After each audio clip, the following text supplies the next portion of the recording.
Yes, back again, people. Pure truth and questions. Now we're going to be speaking about the passing of the monarch, Queen Elizabeth II. Now, I'm definitely not a royalist, so I'd go on to say it doesn't affect me one way or the other, but I can understand people's feeling and concern. But even, the way the media, it's like a media circus. The propaganda and all that's telling people to do this and you have to do that and those kind of needs, and there can be no dissent, you have to follow the party line. That kind of thing doesn't bode for for democracy and for free thinking.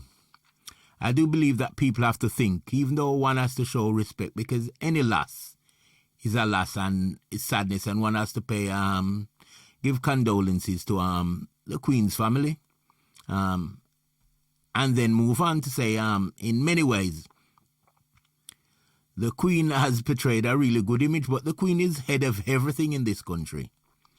Whether it's the army, whether it's the prison, whether it's MI5, MI6, whatever. So this person is privy to a lot of information.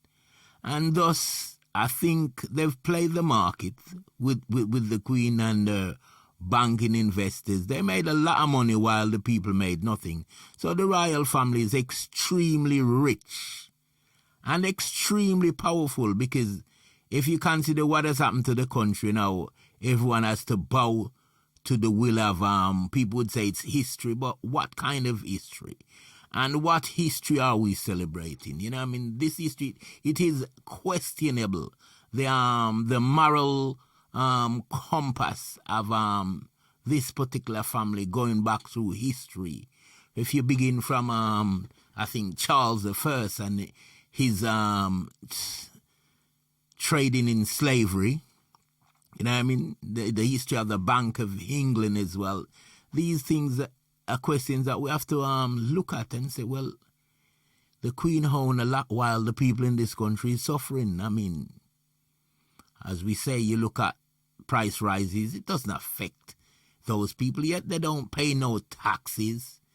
None of these things, just we, the people, always pay, while the people in the higher echelons of society and in that kind of circle, you'd call them the ring of power, I would say, they basically manipulate the society and grow rich on the back of our taxes. And this is immoral, really, on any level, but it's okay because it's the Queen and we shouldn't question. Now, I've got a load of respect for the Queen, but at the same time, I do not believe in any form of monarchy. I do not believe in people ruling over me, and having power over me or my family or anyone else. I believe in an equal and just society and equality among all and justice for all. So, in the end, I could never support that particular institution on any level, even though I've understand the history of it. But what does the history portray? Slavery, robbery, rape, pillage, murder, on every level, whether it's in colonial times, whether it's when Britain go around basically stealing half of the world, from Australia to North America, the Caribbean, which was stolen from the other robbers, the Spaniards, whether it's forcing drug on the Chinese, opium. This was under the monarchy and the company that they had investment in. So these people are complicit in genocide, torture, murder, robbery, rape, pillage. So it is only right that we question these things. And to be honest, these things still goes on. not overtly, but covertly. Let's look at, say, modern days, the way the British government hacked with South Africa, complicit in the murder of Biko and saying nothing. You know what I mean? You look at the sanction busting by the Wilson government in Zimbabwe, then Zimbabwe, for Ian Smith and their stance. At every time the government behavior in Kenya and everywhere, the way they oppress Africans and people of African descent and their children consistently. The thing when police abuse us daily, and these things are justified. Even the basic mistreatment of the miners in the miners' strike, those kind of things, where the government and people stand by. The royal family in general, not the Queen per se under her reign, but the historical inequity that it supports. For me, this could never be an institution that I would ever support. And I'd say people need to open their eyes and question whether it's an institution worth continuing with. Is it of any value to us in this country? Should we do away with it? This is a question that is open, and what I'm saying is this question must be asked openly without anyone having any fear of voicing their opinion, having their rights denied, the freedom of speech taken away. No, we need to question these things. So me, I'd say, well, the Queen has done her bit. She's lived a long life and a successful one, and it's with sadness to see her passing, but to see anyone passing. But what is one life amongst the billions of lives? The amount of life that goes away every day in poverty, hunger, starvation, wars, cold wars,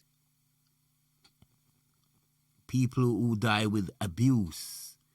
There are many, many other people. So why is one person more important than the rest of us? This does not equate with me on any level. I believe that all humans are equal and has an equal rights. So because of one's status, it makes them somehow better. They've got more power, so it makes them a different kind of human being. Do they not bleed the same as us?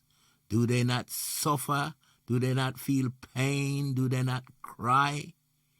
Maybe they've got some kind of different kind of blood. I don't know. You know what I mean? But as I said, for me, no. I could never support the institution, even though I've got respect for its history. And this is where I part company with many people across the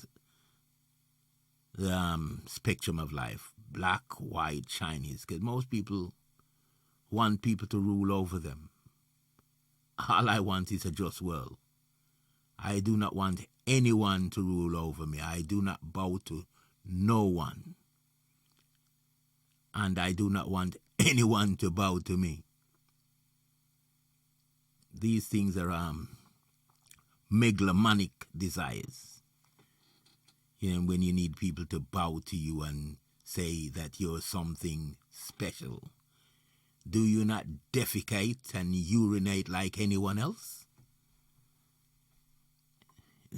So these are the things that I would ask everyone, not just in England or in Britain, but in the world. Not just of the royal family, but all those who control power and believe that their power gives them some kind of divine rights and hidden meanings, having answers to divine questions. No, no one should be worshipped. Everyone should be loved and respected. And everyone should have justice. And the current royal family, the new king, King Charles III, needs to address these issues about the actions and act of the royal family. And there need to be apologies to Africans, because Africans, the one who gave birth to humanity, gave knowledge to the world, the one that they've denied, the one that's been abused, enslaved, robbed, and continually being robbed by these powerful entities, of which all the royal families and those people take part because they're big investors. Their money does impact upon the lives of people. Their profit kills people. So these are questions that is now time that we address these questions. Everyone, let's be open. Let's be clear. Let's not castigate or cast blame on anyone or anything, but let's ask the truth. Let's ask the truth of the land that the Queen owned in Australia and what the Australian government has done to the native Carians, who they've even changed their name and call them Aborigines. What they've done to people like the Tasmanian, basically a total, not genocide, what you'd call complete extinction of the Tasmanian by the population of that Britain had sent their convicts. But the government was complicit. They never stopped it. And these things were done under royal orders. We have to be honest. We have to be clear. And only then will we have a just, moral, kind, loving, and equal world. So I say to you all out there today, we must answer, address, and reparation must be given to those who have suffered under the yoke of the British monarch throughout history. So I bid you all good night. All my love to you all.